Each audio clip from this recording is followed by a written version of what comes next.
One of the world's best-selling Lexus models is one you might never have heard of, the ES. We've never previously seen this model in our market, and it's a car that might get forgotten in a sector dominated by contenders like the BMW 5 Series, the Mercedes E-Class or the Audi A6.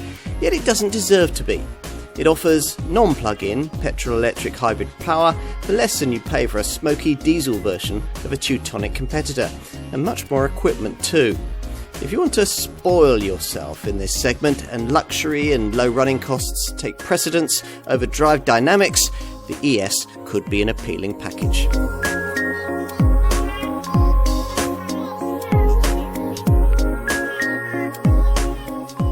It's time to do something different. Lexus thinks that in terms of its presence in the full-sized executive saloon sector. And if you're looking for a car of this kind, you might well be wanting a change too. Now this car, the Lexus ES, sets out to provide just that, and we're going to test it. 4 generations of GS Saloon have represented the brand in this segment since 1991, all of them rear-driven, just as the brand thought Mercedes E-Class, BMW 5 Series and Audi A6-segment buyers wanted. But the GS was expensive to build, and it couldn't provide the price advantage over the Teutonic competition that Lexus really needed to make headway in this class. For 3 decades, the company has had a model line on its books better placed to do that. But the reasons why have prevented the model in question, this ES, from ever being sold in Europe.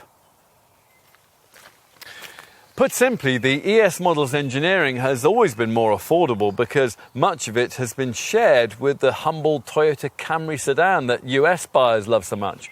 This side of the pond, Lexus has always based its model range around cars that differ far more fundamentally from their Toyota counterparts. It's taken until now for the design of the ES to suit our continent in that way, or at least that's what's claimed here. Actually, this 7th generation model still shares plenty with the Camry. Not only its GAK platform, but also the 2.5-litre self-charging hybrid engine, which sets this Lexus apart from the diesel models that still dominate this segment. But much else is different, notably the suspension, refinement, cabin design, and of course the exterior styling, which takes its cue from some of the brand's most eye-catching recent shapes and should make quite an arresting statement in the office car park. Is all that enough to genuinely make this the credible, full-sized executive saloon that its model letters designate? It'll need to be if it's to play its part in Lexus's ambition to double its European sales over the next 10 years. At the time this car's launch in early 2019, over 2.3 million ES models were already pounding global roads. Worldwide, in fact, this is the company's second best seller. But the Mark 7 design is larger than any of its predecessors, and it's more dynamically orientated too, despite its front-driven format. Plus, it's more affordable, better equipped and safer than the old GS ever was. All of these are attributes that this car will need if it's going to convince BMW, Audi and Mercedes buyers disillusioned with diesel that an ES might represent a fresh start in their motoring journey. Can it do just that? Well, that's what we're here to find out.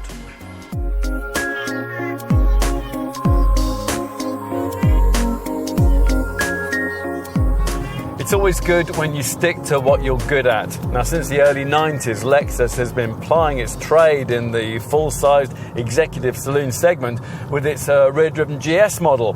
Now, that car, particularly in its hybrid forms, was partly a laid-back Lexus and partly a copy of the more dynamic models that premium rivals offer in that segment. And perhaps inevitably, it ended up being neither one thing nor the other. So, the brand has stopped listening to people telling it what it ought to offer in this class, and in this ES, it simply delivered the Lexus take on what a car of this kind should be. As you might expect, the people who think a car of this kind ought to be able to handle like a sports saloon should the need arise don't like it at all. But these are rarely the people who actually buy or use full-sized executive sedans of this kind. Those who do tend to be drivers who, we think, will rather value the luxury, refinement and efficiency that this car sets as its priorities. If you think that's just a polite way of saying that this model wafts affordably about but doesn't handle very well, that's not quite accurate. That was true of the previous generation ES models that Europe didn't get, but this one is cut from a different cloth. Its Camry connection is one you might have heard about. Toyota's large saloon does indeed donate its 2.5-litre self-charging hybrid engine to this car, but it also shares with it a stiff, sophisticated GAK platform that gave Lexus's engineers the perfect starting point to create something different. They further stiffened that base and then fashioned a unique body to sit on it, formed from much stronger ultra-high tensile steel. Huge amounts of extra sound deadening and tougher bonding were incorporated for extra refinement, and a bespoke patented swing valve shock absorber arrangement was developed in an attempt to set new standards for passive damping suspension. Those sophisticated shock absorbers use an ultra-low velocity valve with a special oil flow system which makes sure that exactly the right amount of damping force is provided to match the slightest movement of either wheels or suspension. And sure enough, the result is ride quality that's generally very good, although we have found that it does occasionally shudder a little over really poor surfaces, slightly spoiling the feeling of calm. Now, it's at this point that you might think it's rather a pity that Lexus doesn't offer any kind of optional air suspension setup to further improve things, the kind of package that would suit this car rather well. Now, you can have adaptive damping, or as Lexus calls it, AVS, or adaptive variable suspension, but only if you go for the mid-range F Sport model. We're not sure we'd bother. The F Sport version doesn't have any more power, and although the AVS setup does allow you to drive with a touch more focus, you still wouldn't keep a well-driven 5 Series E-Class or A6 in sight on a fast, twisty road. Nor would you want to, as we've been saying. This really isn't that kind of car. Unlike the old GS, it drives through its front wheels, which means it has to use the brand's 2.5-litre 4-cylinder hybrid power plant. That's the only unit offered to buyers in our market. We would have liked to have seen the further option of the more sophisticated 3.5-litre V6 hybrid found in the company's larger rear-driven LS and LC models, which has an advanced twin transmission setup to try to eradicate the rubber band effect that usually afflicts Toyota and Lexus hybrid engines that are mated to belt-driven CVT gearboxes. Specifically, it's the issue that throttle stabs result in soaring revs but not much appreciable forward motion. Now, Lexus says that it's worked on that problem, but our experiences in this test suggest that they still haven't got anywhere near to eradicating it. As a result, overtaking manoeuvres really will need to be planned with more care than you'll be used to if you're moving into this car from a much torquier diesel model in this class. We should talk a little more about the 2.5-litre hybrid engine, which might appear at first glance to be the same unit as the one fitted to the brand's older IS and NX models, but which for this ES is actually an all-new power plant. It features a redesigned transaxle transmission made up of an electric motor, a smaller motor generator, and a more sophisticated version of the usual eCVT belt-driven automatic gearbox. The hybrid setup's battery is supposed to be new too, although it still uses old-fashioned nickel metal hydride cells. Total system output is 215 bhp. That's about 20 bhp more than obvious diesel-powered segment rivals like the BMW 520d or the Mercedes E220d, but that's misleading. The key stat here is that for pulling power, and with just 221 newton meters of engine torque, this ES has about 40% less of that than most obvious premium diesel rivals, which is why, although the quoted rest to 62 miles an hour figure is 8.9 seconds, this car doesn't actually feel anything like that fast. The maximum velocity, meanwhile, is just 112 mph. At lower speeds, as with most full hybrids, this car can trickle along powered by the 245-volt battery pack only, as it will from start off, or with just the engine if you're giving it full throttle, or more usually with a combination of both. And that's something that you can monitor via a selectable energy monitor display on the infotainment screen in the centre of the dash there. And unlike, say, an old Honda hybrid, you don't have to have that combination approach if you don't want it. as long as the engine's warmed up. Pressing this EV switch down here by the gear stick will keep the car in all-electric mode from anything between a few hundred meters and just over half a mile, provided that there's enough charge in the battery and you keep it below 25 miles an hour. Once you do need to use the engine, you get the usual hybrid benefit that power which would otherwise be wasted when you're braking and decelerating can be used to charge the batteries that drive the electric motor. Once the engine has cut into dominate proceedings, it'll be a case of making the best selection from the drive mode select system. It's a setup that works when you twist this rather curious control on the left-hand corner of the instrument binnacle, tweaking engine output, throttle response and change times between the 6 virtual ratios of the eCVT auto gearbox, operable rather pointlessly with steering wheel paddles. The default setting is normal if you want to leave the software to do its own thing, but otherwise you can select Eco for efficiency or Sport for performance motoring that comes with the accompaniment of a red-tinged hue on the instrument panel ahead of you. If you have an F-Sport trimmed ES model fitted with the AVS adaptive damping setup we mentioned earlier, then Drive Mode Select will also alter suspension feel, and you'll additionally get 2 more dynamic settings to play with, Sport S and Sport S Plus. But as we keep suggesting, if you're hustling this Lexus along in the kind of fashion that would make those modes relevant, then you're rather missing the point of it. Although if you ever do, you might, like us, be surprised that mid-corner body control at speed is quite assured and the steering is actually rather feelsome and direct. Better though to throttle back and just enjoy refinement that's in a different league from diesel rivals. Tyre noise on rougher surfaces is the only thing that you'll really notice on the highway, which is when you might want to try the standard adaptive cruise control system. Now that incorporates lane tracing assist technology, which offers at least a degree of so-called level 2 autonomous driving capability, although you will have to keep your hands on the wheel at all times. That kind of tech is, of course, common in this segment, but the opulent refinement of this ES isn't. Now, sure, to get it, you have to make a few dynamic compromises, but in return, you're rewarded with a model delivering the kind of luxury that you might expect would be limited to larger, boardroom-level saloons. This is Lexus back to doing what it does best, and if you like the thought of that, then you'll like this car.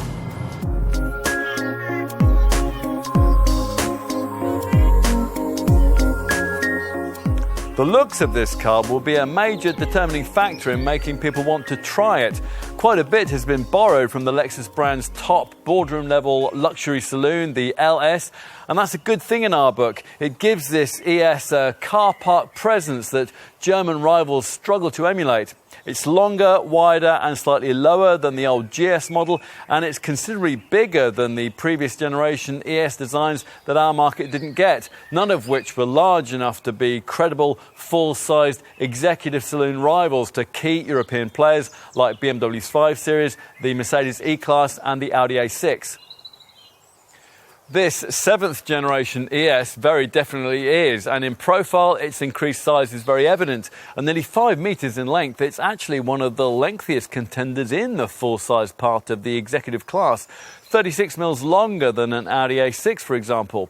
This, along with the rearward sloping fast roof line and the lower bonnet line enabled by the new GAK platform, combine to deliver a sense of gravitas and street-side status that this model line never previously had, with a silhouette styled around what chief designer Yasuo Kajino calls a theme of provocative elegance. And to suit the current trend, it's all set off by large wheels, 17 inches on the base model, 19-inch rims on the F-Sport version, and an 18-inch design on this top Takumi model.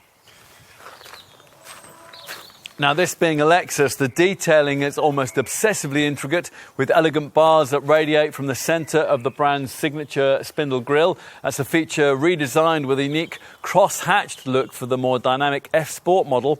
Either way, the ES makes quite a rear-view mirror overtaking statement. The flanking corners feature slim LED headlights incorporating tick-shaped daytime running light strips. This top model gets them in the triple I adaptive high beam form that uses an array of 24 individual LEDs which automatically adapt their light pattern to suit surrounding traffic and road conditions. The rear end is clean and sharply chiselled with LED lamps that wrap around the quarter panels to generate a continuous styling line when viewed from any angle. Again, the F-Sport version gets a few more dynamic touches, a boot spoiler and a bespoke lower rear bumper valance, but even the more conventional versions are classily finished with chrome finishing around the corner reflectors and twin exhaust outlets. But does all this tinsel merely clothe a humble Toyota Camry, as critics claim, and as was largely the case with previous generation ES designs? Well, yes and no. We mentioned the GAK platform. That is basically the same as the one the Camry uses, and sections of the body in white are shared too, as of course is the engine, but pretty much everything else is different. The chassis and bodywork feature lighter, high tensile steel, while aluminium has been used for the bonnet and for the front wings. All of that is bonded with stronger joining techniques, plus there's extra chassis bracing and much more soundproofing. While in addition, the suspension is also broadly bespoke to the ES with its patented swing valve shock absorber technology. And of course, the cabin is very much Lexus's own, as we're about to find out. It's created around a concept apparently inspired by omotenashi, the Japanese art of hospitality.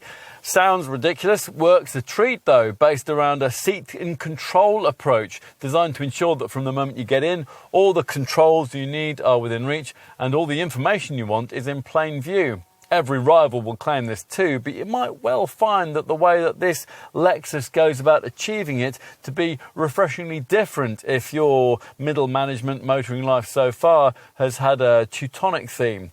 The sweeping, stylised lines, the arguably more unique choice of trimming and texture. Oh, and the seats, they're really very good indeed. 3 years in design with superb shaping and subtle depressions in the cushion surface that allow smaller occupants to enjoy the same level of body support as larger people. There are further expressions of individualistic design in the distinctive instrument binnacle. You view it through a classy 3-spoke wheel that's borrowed from the larger LS Saloon, which, although it is a touch-over button, feels great to hold. Now, through it, you might expect to view a display with the kind of fully digital instrument gauges which are now common in this segment, but Lexus prefers this single dial-shaped TFT screen, the colour and graphics of which change depending on your choice of drive mode. It's blue and white for eco, white and red for sport. It's flanked by conventional needled readouts on the right and by a little screen to the left which has selectable options for fuel consumption and trip computer info, plus an energy monitor and a tyre pressure graphic. Everything you need, in other words. Not that you'll have to look at all of this very much if you have an ES that's equipped with this head-up display, one of the world's largest, a jet aircraft-inspired 24-inch projection that can show far more detail than rival systems, almost too much in fact. Bright yellow arrows for potential hazards, sometimes flashing up to embellish the usual speed and navigation info. Perhaps inevitably, though, there are also design elements here that don't work quite so well. The binnacle top stitched cowl is lovely. The horn-style controls sticking out of either side of it aren't. Now, as in the LS and the LC, these just look odd and they're a bit of a stretch to reach, although the dial-style settings they offer for the driving modes on the left and for traction control on the right work well enough. The surround view camera system has the most unrealistic graphics we've seen from such a system in ages.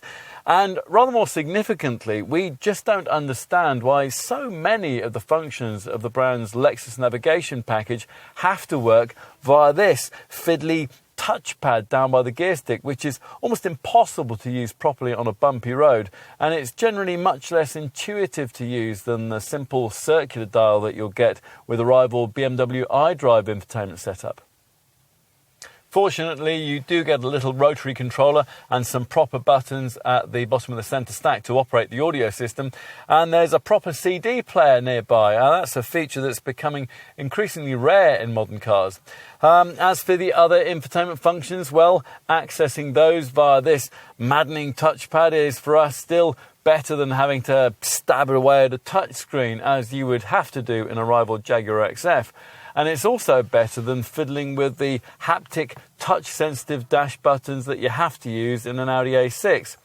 This top Takumi ES variant gives you this huge 12.3-inch centre dash display, but lesser versions get an 8-inch screen, both a little incongruously flanked by a little analogue clock.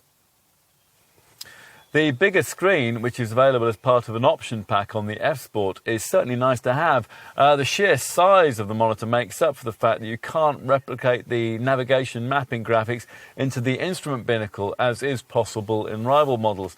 And although its graphics don't have the detail and crispness of rival Teutonic setups, they are clear and effective in dealing with all the usual destination, navigation, radio, media, Bluetooth phone and climate functions. Various apps can be downloaded via an incorporated e-store, but it's extraordinary that the Apple CarPlay and Android Auto smartphone mirroring systems aren't available, and that's even as options. Lexus does have its own interface for this called Miracast, but it's more restrictive. Another case of being different for the sake of being different? Well, you can't help but think so.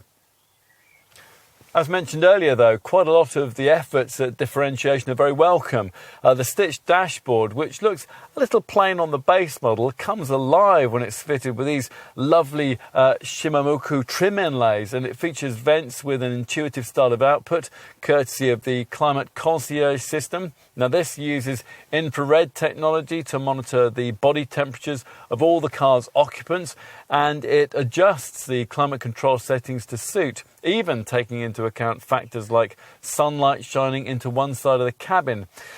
Something else that's distinct to this Japanese brand is its Mark Levinson audio technology, standard on this top Takumi model and optional on the mid-range F-Sport version. It uses 17 speakers installed at shoulder height at 7 points around the cabin, plus two 9-inch elliptical woofers on the front doors and a powerful 265mm subwoofer, the largest ever installed in a production Lexus. If there's a finer sound system on offer in this segment, then we haven't heard it. Even the setup's aesthetic attention to detail is pleasing. The visible speaker grills are finished with an organic pattern inspired by the veins of a leaf.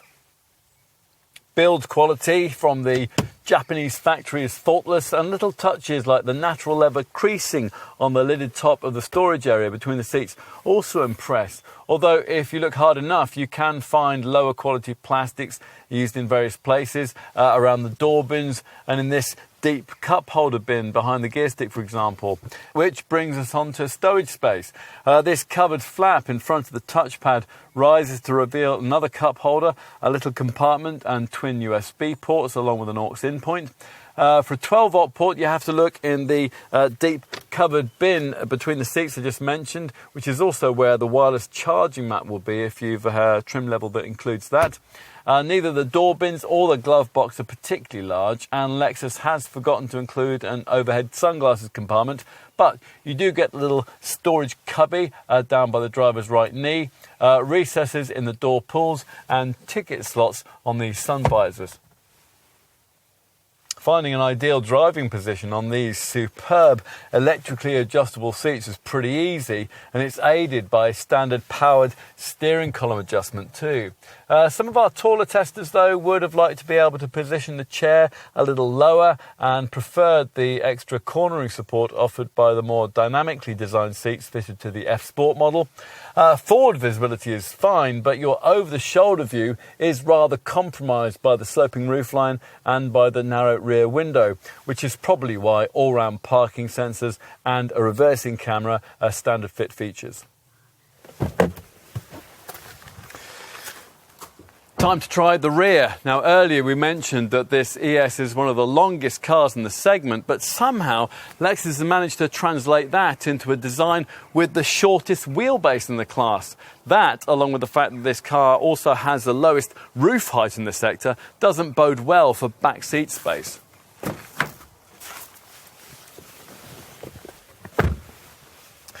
Once inside, though, legroom isn't too bad. Lexus says that there's actually only a millimetre less than you'll get in the boardroom level LS Saloon that competes in the next class above, although that car is poor in that regard. That slightly restricted ceiling height necessitated by the sloping roof might be an issue for taller passengers, but cabin width is average by class standards. There's actually more of it here than you get in a Mercedes E-Class, and accommodation of a third person, if needed, is helped by this reasonably low centre transmission tunnel. Ideally, though, there'd just be a couple of you back here, in which case you'll be able to pull down this centre armrest with its incorporated storage area and its twin cup holders. On this top Takumi variant, it also includes the controls for the electrically reclining seat back and for the rear seat heating. Those are both features exclusive to this top level of trim. You can also control other premium Takumi features like the powered rear screen shade and separate controls for the climate system and the front infotainment setup. It's a kind of luxury that you'd think would be restricted to much larger super luxury director level saloons in the next class up. Even lesser ES variants, though, are pretty nice back here with twin vents and classy stitching on the door cards and the front seat backs. Plus, connectivity hasn't been forgotten. You get a 12-volt, 120-watt socket alongside a couple of 2.1-amp USB ports. There are also sprung seat back pockets, decently sized door bins, recesses in the door pulls, and on this Takumi version, pull-up side window shades too.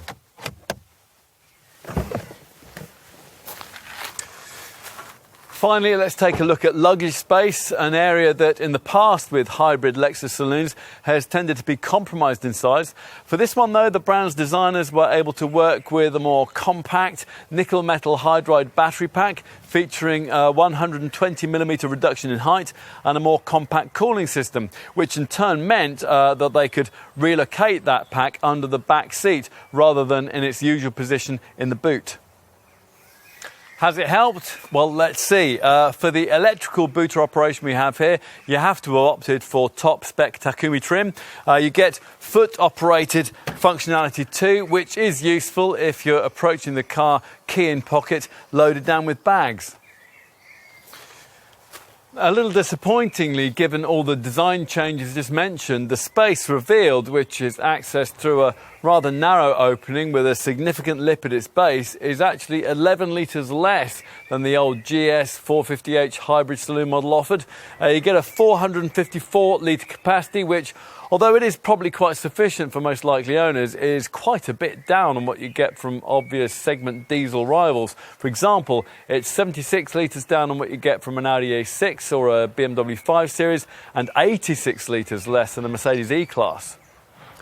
Still, this space is notably wide and decently long, so it's pretty usable. To that end, 4 chromed tie-down hooks are provided, along with a couple of bag hooks, and there's a small, deep stowage area under the floor, which doesn't provide anywhere to store any sort of spare wheel.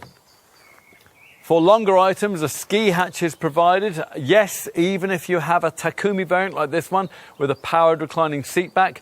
But it is annoying that the folding seat backs you get on other saloons in this class can't be offered here. That's because of the 2 metal braces that Lexus felt the need to incorporate into the body shell to stiffen it, one ring-shaped and the other V-shaped. So trips from IKEA with flat pack furniture are out. You might be relieved to hear that, though.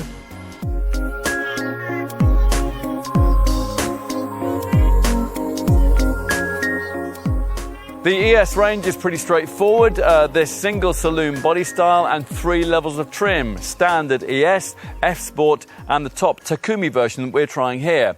Under the bonnet, our market gets just one petrol-electric self-charging hybrid engine option. We're not going to be offered the conventional petrol engines which are available in other world markets, not even for a hot performance version, which Lexus has no plans for. Unlike the competition, the majority of ES buyers will be retail customers, and these people will find that ES pricing starts at around £35,000. For the F-Sport derivative, you'll need around £38,000, and for this top Takumi variant, you can budget at around the £46,000 mark. The ES model range sits in the Lexus lineup just above the only slightly smaller BMW 3 Series sized Lexus IS Saloon, which uses a less efficient older generation version of the same 2.5-litre self-charging hybrid engine and will only save you around £3,000 on an ES. Your other main option within the Lexus lineup as an ES buyer is the brand's NX mid-sized SUV, but that also uses that older generation hybrid engine. It will set you back around £1,000 more. It has a lot less rear passenger space and it costs significantly more to run. You've really got to want an SUV to ignore all those issues. Of course, the fact that Lexus doesn't offer ES buyers an estate body style, a performance variant or a diesel engine is obviously going to limit this car's market penetration. But you still can't help thinking that the package that's available here would tick a lot of boxes with plenty of buyers in this segment. Particularly given that it undercuts direct diesel rivals so significantly. There'd have to be diesels really to get anywhere near this car's efficiency stats. A conventional petrol competitor would be way off, and there's no other non-plug-in hybrid model available in this segment. This car's hybrid drive system's 215 HP combined output positions it most directly against class contenders like the Mercedes E220d, the BMW 520d and the Audi A6 TDI, all of which cost £3,000 to £4,000 more. A Jaguar XF 2-litre D 180 PS is more affordable, but it'll also probably carry the same kind of price premium if you equipped it to a similar standard to this Lexus. In theory, there are other options in the class, but few potential buyers consider them. Volvo's S90 is a rare sight on our roads, and it would cost around £3,000 more than an ES in equivalent D4 diesel form. Or you could get a Gran Turismo-style 5-door model like Volkswagen's Arteon, which costs around the same in base diesel auto form. Or the Kia Stinger, which in diesel auto guise costs fractionally less. Critics of this car would say that actually its closest rival is the Toyota Camry it shares much of its engineering with. One of those would save you around £5,000 over this Lexus, but you can't imagine a typical Lexus buyer ever considering that Toyota. Waitrose folk don't shop at Tesco, they just don't. Otherwise, as just mentioned, this ES is unique in its provision of relatively affordable full hybrid power in this class. The Audi A6 offers engines with mild hybrid assistance, as many other competitors shortly will, but that's not at all the same thing. And the Mercedes E-Class can be had in an E300e plug-in petrol hybrid form, as can the BMW 5 Series in 530e form, but those cars are very pricey indeed, pitched at around £47,000. Ultimately then, what it all boils down to is that if you currently run a full-sized Executive Saloon with a diesel engine and you want to switch to something comparably priced that's more eco-friendly with similar running costs, you might find it hard to look past this Lexus. And if that is the case, then a high level of standard spec could make a decisive difference. So let's see just how generous Lexus has been in that department. And let's start with the base ES version. Now this will probably be the marginally the best seller in the range because it offers the lowest CO2 reading, which is because the wheel rims used, the 17 inches, are the smallest in the range. Even at this base point in the lineup, though, you still get several features which rivals would charge you extra for. Things like a sunroof, heated front seats that are 8-way power adjustable, an electrically adjustable steering column and a reversing camera too. Plus, of course, there are all the more expected features you'd want from a car of this class. Things like LED headlights with an automatic high beam, LED rear lamps, and Tahara man-made leather seat upholstery, along with a dual-zone climate control setup which incorporates a nano humidity sensor and a lovely climate concierge feature which orchestrates the ideal climate for each person in the car. You also get auto headlamps and wipers, all-round parking sensors, driver's seat lumbar support, LED ambient lighting, rear seat ski hatch, and an anti-theft alarm with immobiliser. And there's plenty of glass stuff too, a water repellent coating for the side windows, privacy shading for the rear sides and the screen, and an acoustic heated windscreen. Plus there's a drive mode select driving mode system which allows you to alter steering feel, throttle response and gear change timings via eco, normal and sport mode settings. Infotainment's taken care of by an 8-inch centre-dash multimedia screen with a remote touch interface. That's your access point for a 10-speaker Pioneer audio system, a Lexus navigation setup, and media options that continue to include the fitment, which is now rare in this class, of a CD player. There's also Bluetooth and a DAB tuner, of course, but what you don't get, which will be a source of irritation to some potential buyers, is Apple CarPlay or Android Auto smartphone connectivity. The Lexus Toyota Corporation really needs to get on board with that technology. If you can find around £3,000 more than the sum being asked for the base ES variant and you're sold on the idea of owning this Lexus, then there are two choices. The first is to equip the base version with what the company calls its premium pack, which adds to it some key extra luxury features: smooth leather seat upholstery with front seat ventilation, larger 18-inch alloy wheels, a powered rear screen sunshade, and triple eye LED multi-weather headlights with an adaptive high beam system. Plus you get some extra camera-driven safety features we'll come on to in a few moments. Or if you buy into the brand's assertion that this 7th generation ES can be what none of its predecessors were, a genuinely sporty saloon, then you might want to simply opt for the next step up in the model range hierarchy, represented by more dynamic F-Sport trim. Now here, the exterior look is subtly different, with a boot spoiler, a bespoke lower rear bumper valance, and bigger 19-inch wheels. There's also a different look for the ES model range's signature spindle grille, which sees that front feature made up of interlocking L shapes set within jet black metal plating that's also applied to the rear combination light surrounds. The interior is bespoke too, with grippier F-Sport seats, an aluminium sports pedal set, and unique Hadori aluminium inlays, apparently inspired by the fine traditions of Japanese sword making. And you get power folding mirrors, along with a memory function for the driver's seat and steering wheel. More significantly, the F-Sport variant is the one that you have to have if you want the drive mode select driving mode settings to be able to alter suspension feel. That comes courtesy of an additional AVS, adaptive variable suspension package, which brings it with a couple of extra drive settings, Sport S and Sport S Plus. Today, though, we've gone for the very top of the range and the plushest Takumi model. Here you get all the features that you might really want. The softest semi-aniline leather upholstery, a 360-degree rear camera, and wood interior inlays created in a Shimamoku style by the brand's Takumi master craftsman. Backseat folk are much better looked after. With Takumi spec, they get heated and power reclining rear seats, plus their own climate control options, courtesy of triple zone air conditioning.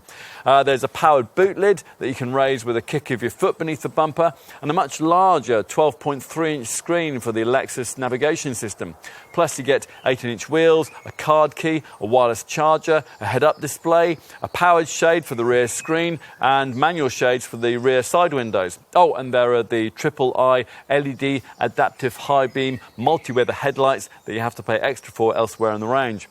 Possibly our favourite Takumi spec feature, though, is the thumping 17-speaker Mark Levinson surround sound audio system, which offers concert hall-like sound reproduction. That's partly because the speakers are positioned at shoulder height to enhance the acoustics, and partly because of a clever quantum logic surround feature, and partly because of the use of the setup's Clarify 2.0 technology, which plays sound as close to the original recording as possible.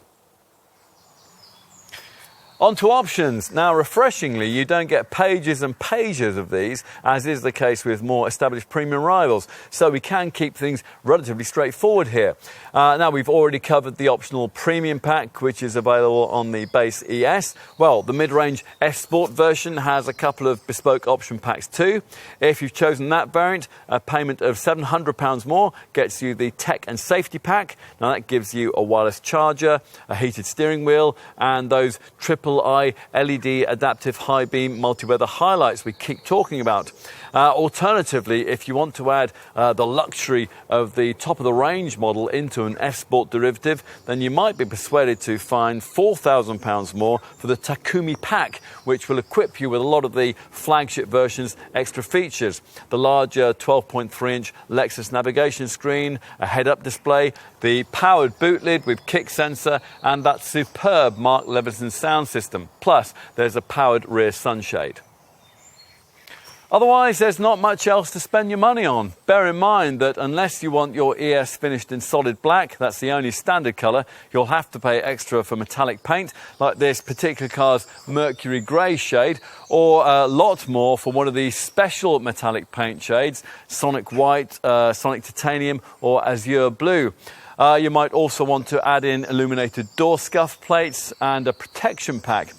Practical extra cost touches include a rear bumper protection plate, door handle protection film, wind deflectors, and rubber or textile floor mats. For the boot, you might want a bespoke mat or a vertical cargo net. And if you haven't kicked the habit yet, an ashtray is available.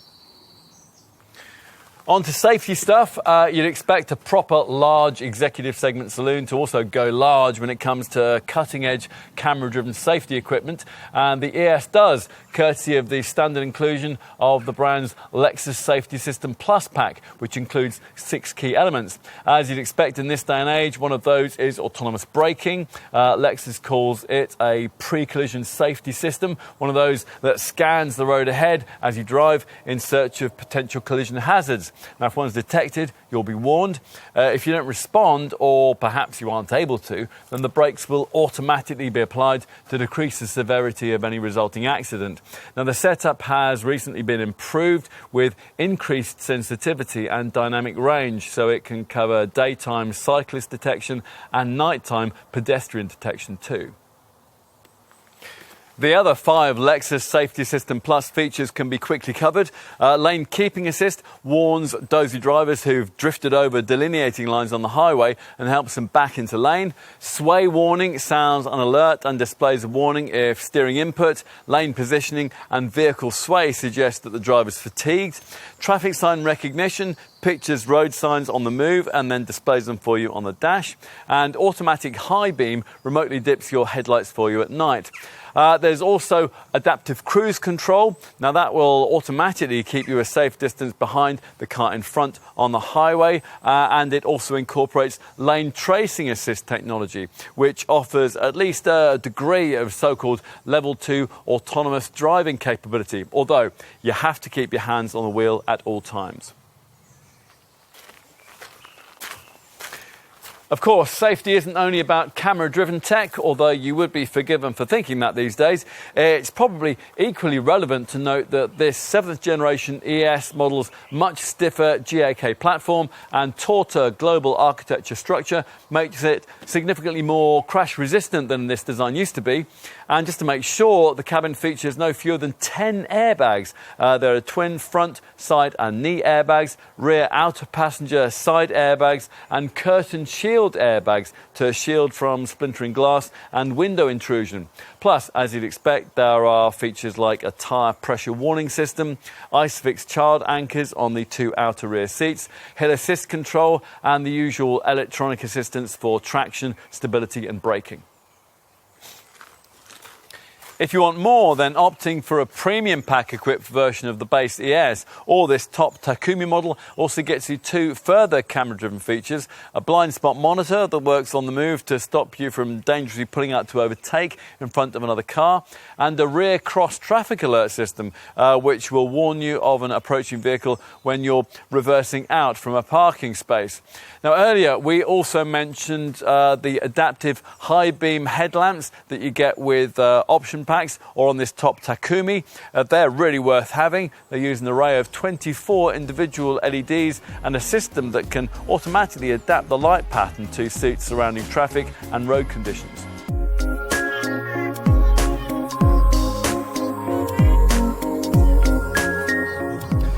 This hybrid is of the self-charging, non-plug-in kind, which is why it's so much cheaper than German hybrid rivals who only offer plug-in technology. Importantly, it's also slightly cheaper than the most obvious premium conventional diesel competitors. And that makes this Lexus ES theoretically an ideal option for a private buyer or a company manager wanting a more individual choice in the large Executive Saloon segment. A car that projects the right kind of eco-minded image. All three variants have an official quoted WLTP combined cycle fuel economy return, officially rated between 48.5 and 53.3 mpg. It's more important though to look at emissions. Now here we're trying the top Takumi variant on 18-inch wheels, which manages 103 grams per kilometre of NEDC rated CO2. The mid-range F Sport version on 19-inch wheels manages 106 grams per kilometre. The base ES derivative runs on slightly smaller 17-inch wheels, and that reduces the CO2 reading to 100 grams per kilometre. All of this translates into an impressive benefit in kind taxation showing. Base ES and top Takumi versions of this car have a BIK rating of 24%. For the F Sport it's 25%. Now to give you some perspective on that, the rate for a comparable diesel rival would be either 30 or 31%. Which is why a 40% taxpayer company driver would save between £5,000 and £6,500 in tax payments if they were to run an ES over a 3-year period, rather than a comparable Audi A6 TDI, BMW 520d or a Mercedes E220d. Will all this be tempting for likely buyers? Well, that rather depends on their perspective. Now, some may point out that something like a BMW 530e with plug-in hybrid tech is, according to official figures, able to deliver up to 128.4 mpg on the WLTP combined cycle and emit only 49 grams per kilometre of NEDC rated CO2.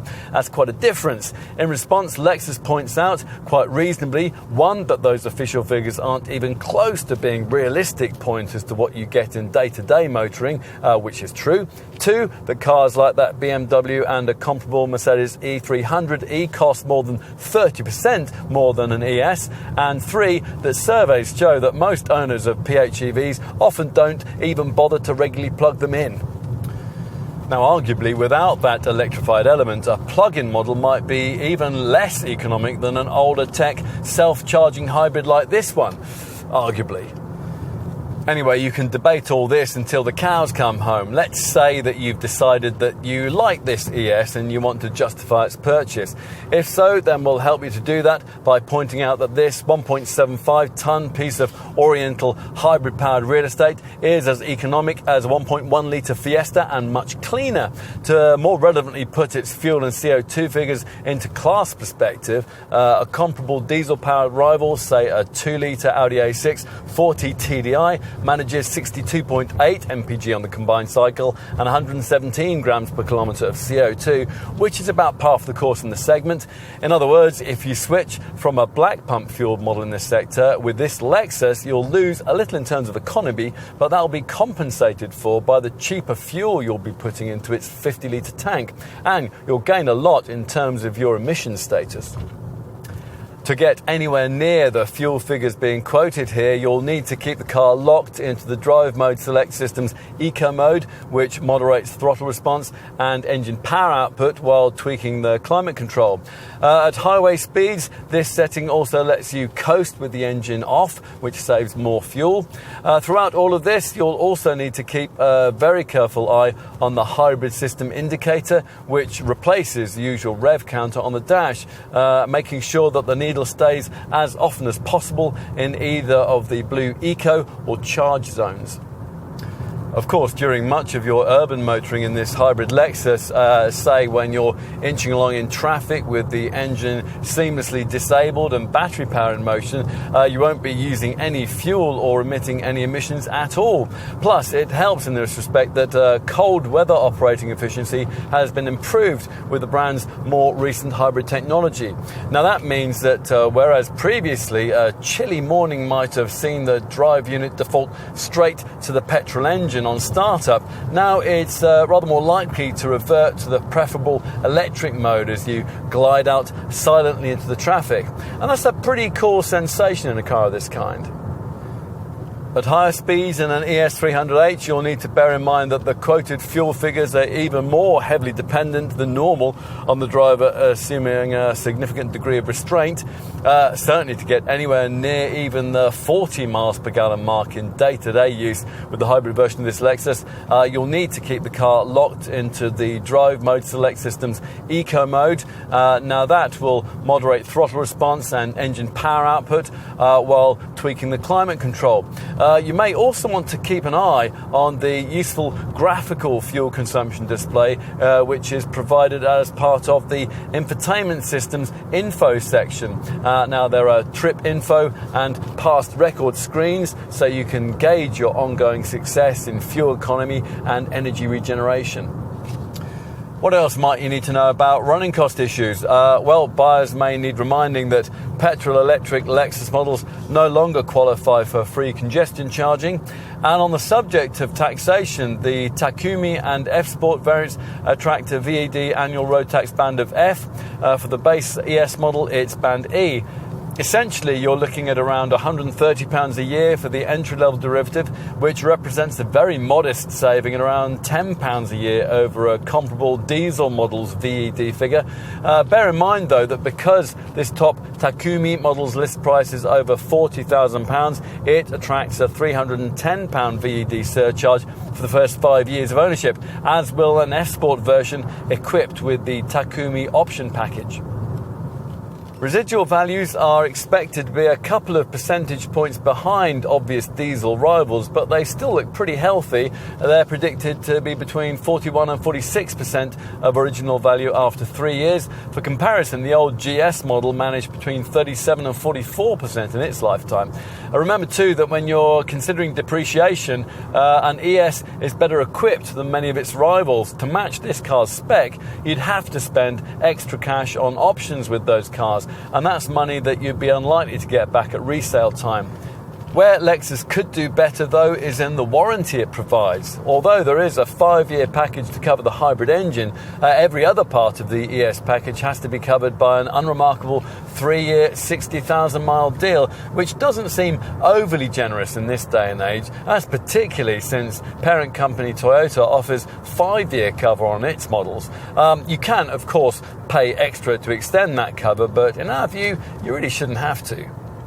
But does that matter? This is, after all, a Lexus, a car in which market experience suggests virtually nothing is ever likely to go wrong.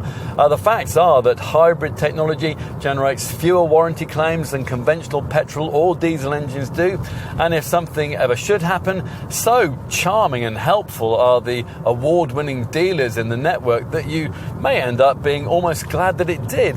That is just as well, because you're going to have to be visiting them relatively often for routine maintenance. Servicing intervals are every year or 10,000 miles. That's a bit more frequent than we'd ideally like, although a prepaid servicing plan can keep costs in check. At least the cost of those garage visits should be surprisingly low, thanks to the low maintenance requirements which are built into this car's hybrid synergy drive system. As part of this, there's no starter motor or alternator to go wrong, no drive belts to break, a maintenance-free timing chain, no particulate filter to get clogged up with fumes, and of course, thanks to the CVT automatic gearbox, there's no clutch either. The hybrid setup has a good record for minimising tyre wear, and its battery will last the life of the car. Plus, the regenerative braking setup helps to extend the life of the brake pads. Let's finish with insurance. The entry-level ES model is rated at Group 33E, with the F-Sport version pitched at 34E, and this top Takumi variant rated at Group 38E.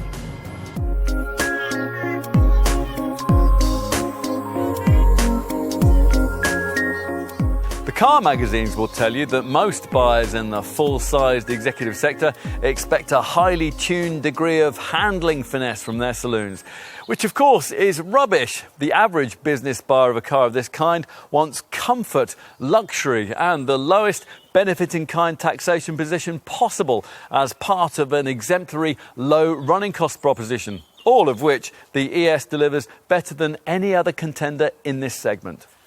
No, you can't throw it around like a 5 Series or even an Audi A6. The hybrid electric drivetrain can still be frustrating when instant acceleration is called for. And yes, there is a slight whiff of Toyota Camry in some elements of this design, but it's very well disguised. And anyway, that's what enables this contender to offer significantly more advanced engine technology than its diesel rivals for a significantly lower price. Start to drive in a way that suits both the car and the engine, and you'll quickly start to understand why a small but loyal band of owners like this ES so much. The very things that limit its driver appeal contribute to its relaxed refinement and unhurried sense of elegance. And if you've got to the point in your life where those attributes start to really appeal, then maybe you're ready for a Lexus. Perhaps even this one.